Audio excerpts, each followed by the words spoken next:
E essa, para mim, desde que eu comecei a enxergar, sempre foi a maior semelhança que o meu pai teve com Jesus desde o iniciozinho da sua fé.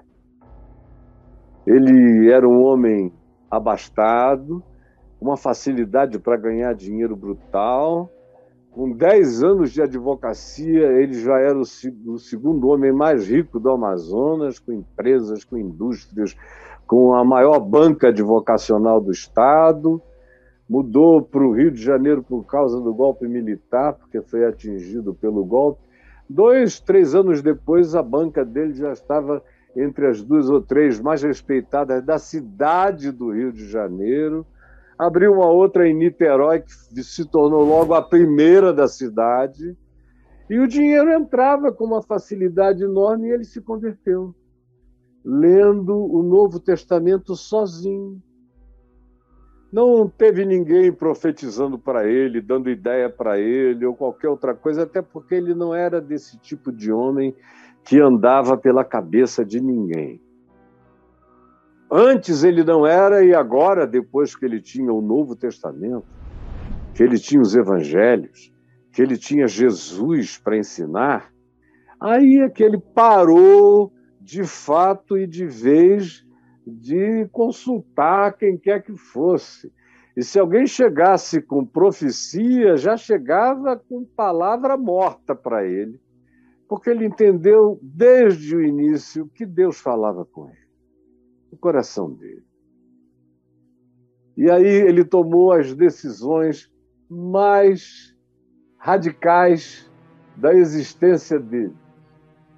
Aquela decisão de, por exemplo, deixar tudo, nem vendeu, ele doou tudo que ele já tinha amealhado outra vez no Rio, entregou para colegas, para pessoas, doou para pobres, fortunas e fortunas, ficou pobre antes de viajar para o Amazonas, porque ele tinha visto um índiozinho numa pintura remando um casquinho indígena no meio de um igapó. E o Espírito de Deus disse a ele: eu quero que tu vás para esse povo que ninguém quer alcançar. E ele largou tudo que tinha e foi sem dinheiro. Ele não levou nem dinheiro para ficar 1 ano ou 2 se estabelecendo. Ele chegou sem nada, com 4 filhos e a esposa, sem casa. Todos os bens anteriores que ele tinha tido lá, ele tinha se desfeito de tudo há muito tempo. Chegou assim como Abraão na terra de ninguém, embora estivesse voltando para sua própria terra. Fez um barquinho pequenininho e começou a viajar para os interiores, para alcançar os que ninguém queria alcançar, na Galileia dos gentios. E ele teve convite para ficar no Rio de Janeiro pastoreando uma das melhores igrejas que se poderia pastorear, convites para São Paulo, convites para grandes grupos denominacionais, sobretudo no meio presbiteriano, igrejas enormes, não quis, com salários imensos, não quis. Foi para a beira do rio, foi para a Galileia do Gentio. E aí o que aconteceu é que aquele homem que gostava de jejuar mais do que comer o melhor manjar, aquele homem que gostava de orar mais do que ter audiências com os indivíduos mais importantes do lugar, aquele homem que desenvolveu mais prazer na meditação da palavra de Jesus, do Evangelho, do Novo Testamento e dos Salmos, sobretudo, e que antes era um ser de uma cultura clássica extraordinária e dedicou a vida dele toda agora à leitura e à releitura até morrer da Escritura. E ele leu todos os teólogos, mas ele só tinha comunhão com aqueles que tinham fé. Havia outros que ele me dizia: isso aqui, meu filho, é só bibliografia, conhecimento acadêmico extraordinário, mas se você bater o pé, se a assombração bater o pé na porta da casa dele, ele não sabe para onde ir de pavor, não conhecem Deus. E eu vi na vida dele, desde o primeiro momento, as escolhas de Jesus. Depois que ele morreu, após ter servido a Deus durante décadas, desse mesmo modo, sem mudar jamais, alterou um pouquinho as coisas quando ele estava ficando muito idoso. Eu falei: pai, você é você, mas a mamãe é a mamãe. Você poderia, pelo menos, já que você está ficando velho e vai partir provavelmente antes dela, estabelece uma base. Você tem uma facilidade para ganhar dinheiro. Se você se dedicar meio-dia durante um ano, você estabelece as bases para ela ter meios de sobrevida tranquila até você partir. E foi isso que ele fez, e foi assim que aconteceu. E depois que ele partiu, a minha mãezinha, entre choros e soluços doces e saudades meigas e uma paixão que ela nutriu a vida inteira e com ela morreu alimentando o coração, me disse, logo depois que ele foi: meu filho, você sabe, seu pai se tornou um homem sublime, mas não teve nada na vida dele que me tenha impressionado mais, apaixonado-me mais do que o fato de que ele nunca teve ambição por chegar em primeiro lugar em coisa nenhuma. E ele sempre era o primeiro colocado sem fazer esforço para nada. Ou então, quando se chegava num lugar e ele sentia a avidez das pessoas por quererem coisas, ele dizia logo: podem escolher o que vocês quiserem. E depois que todo mundo pegava tudo o que queria, ele pegava só o que tinha sobrado, o que ninguém queria. Ele sempre ficou com o que ninguém queria, com os que ninguém queria, e transformou o que ninguém queria numa coisa maravilhosa que depois de um tempo todo mundo dizia: ai, se eu tivesse visto o potencial disso. E meu pai dizia: não tinha potencial nenhum quando você não quis. Eu construí o potencial disso aqui, por isso ficou tão bom assim. A vida toda ele viveu com esse olhar das escolhas simples de Jesus, com as escolhas da Galileia. E foi por isso que no início e na vida dele toda, houve uma superabundância de milagres. Antes de ele voltar do Rio para Manaus, na realidade de Niterói para Manaus, porque a gente já tinha mudado do Rio, de Copacabana, para Niterói, quando ele se converteu, antes de voltar para Manaus, ele teve uma visão, num sonho. Não era um sonho. Ele disse: durante a noite, dormindo, eu tive uma visão. Não era um sonho, era uma visão. Uma visão com uma nitidez maior do que a realidade. E eu ouvi aquela voz, a mesma voz que estrondou no meu coração desde o primeiro dia, dizendo: Caio, eu vou te dar 2 ministérios especiais. Tu vais curar os doentes e expelir demônios. Onde quer que tu passes, os demônios vão sair.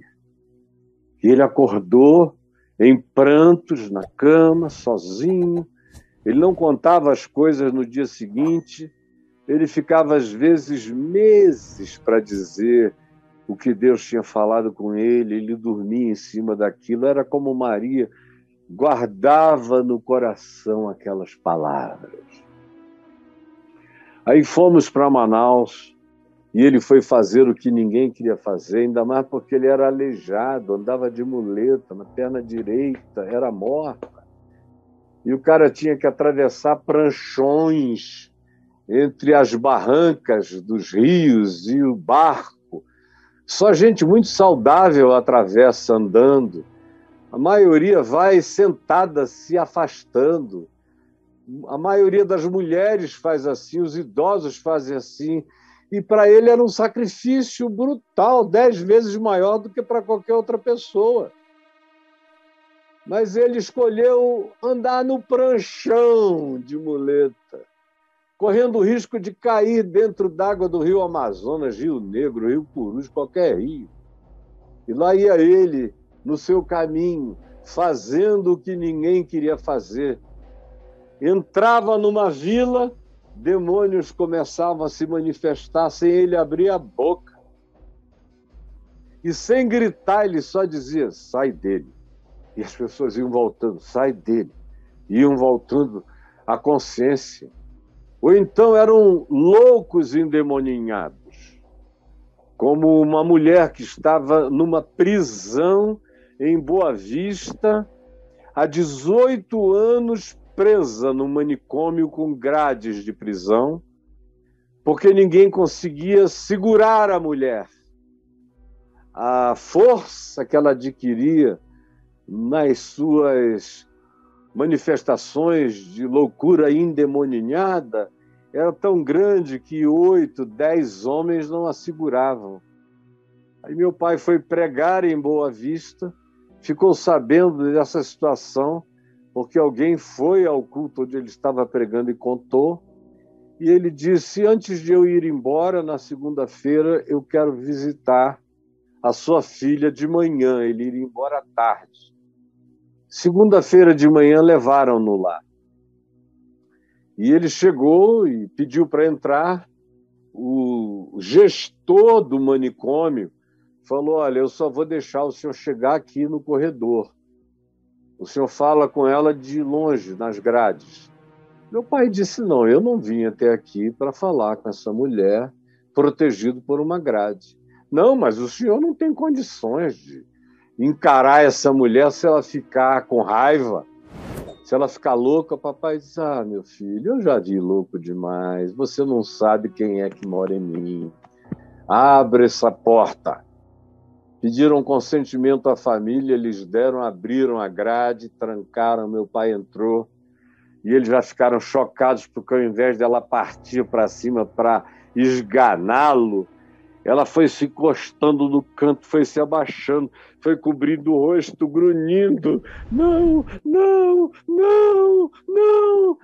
Aí meu pai olhou, falou, eu te conheço, Legião, e eu vou voltar para te tirar dela.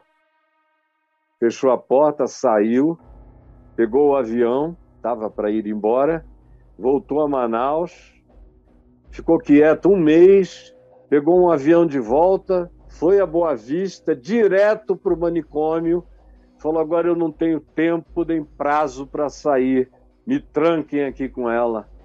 E foi trancar, ele não chegou a ficar nem 1 hora lá dentro. E a mulher, dona daquele poder que assustava os homens e os enfermeiros fortes, foi virando um ratinhozinho, um camundongo de demônio. E ele só disse, legião maligna, mais poderoso é o que habita em mim do que todos os poderes que tu podes ter. Em nome de Jesus, eu te digo com a minha voz mais baixa, sai dela agora. E a mulher abriu os olhos, depois de 18 anos, quem é o Senhor?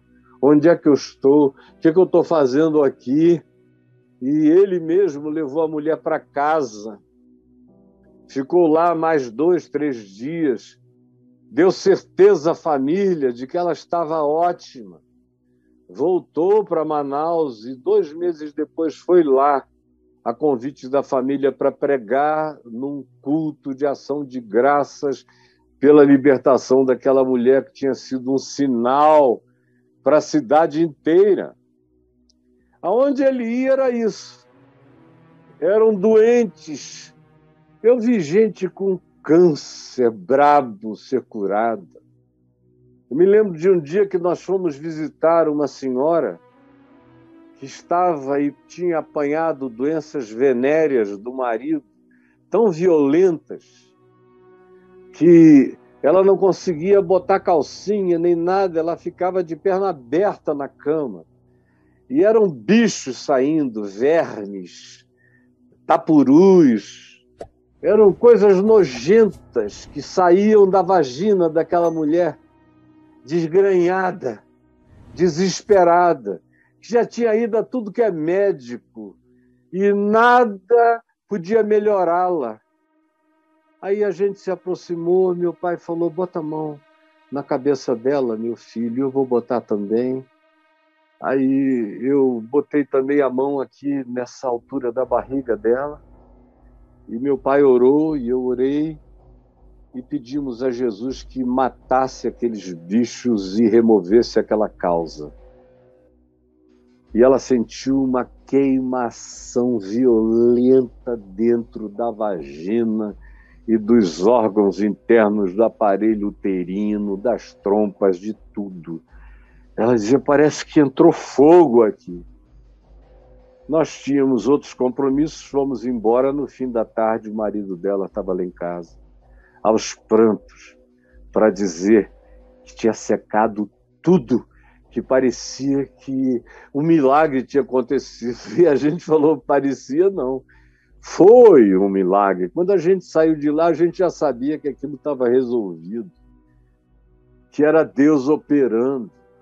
E foi para todo lado que a gente via gente ficando liberta de todo tipo de espíritos malignos e doentes sendo curados. E aquela graça foi me alcançando também. Muitas vezes ele não podia ir, ele dizia, meu filho, vá, porque a mesma graça está sobre você também. Vá para esse lado que eu vou para aquele. Vamos nos dividir. E eu comecei a ver desde os meus primeiros dias da fé, como a graça habitava a Galileia dos gentios. Essa população que ninguém queria, essas casas onde ninguém queria entrar, essa gente que ninguém queria sentir o odor, muito menos abraçar, muito menos perceber, muito menos admitir que elas estavam vivas e precisando de ajuda e de cura. Aí o interessante é que depois de alguns anos, ele não pôde mais viajar para esses interiores, ele foi perdendo a vista, a visão, eu sempre chamei de a vista, porque a visão dele ele nunca perdeu. A visão é uma coisa, a vista é outra. A vista foi morrendo e dos dois lados ele foi ficando cego, mas o cego orava por pessoas que passavam a ver. O cego ficou em fraqueza para poder aumentar em poder, em graça. E quanto mais ele teve que ficar na cidade de Manaus, e aí foi pastorear uma igreja que era mínima, mas eu e ele juntos trabalhamos e ela cresceu e veio a se tornar, ainda na década de 70, a maior igreja presbiteriana do país. E hoje é disparado a maior igreja presbiteriana do país, deve ter lá os seus 20 mil membros. Foi a igreja que papai e eu reiniciamos, porque ela já existia com um grupo morto de 30 senhorinhas idosíssimas, logo todos morreram. A gente começou com os hippies que eu levei, com os jovens que eu carreguei, e em um ano aquilo estava entupido, e está até hoje. O sinal daquela graça, que começou há 50 anos atrás, continua presente lá até o dia de hoje. E quem é daquele tempo lembra muito bem de que divina semente aquilo ali foi oriundo e é oriundo.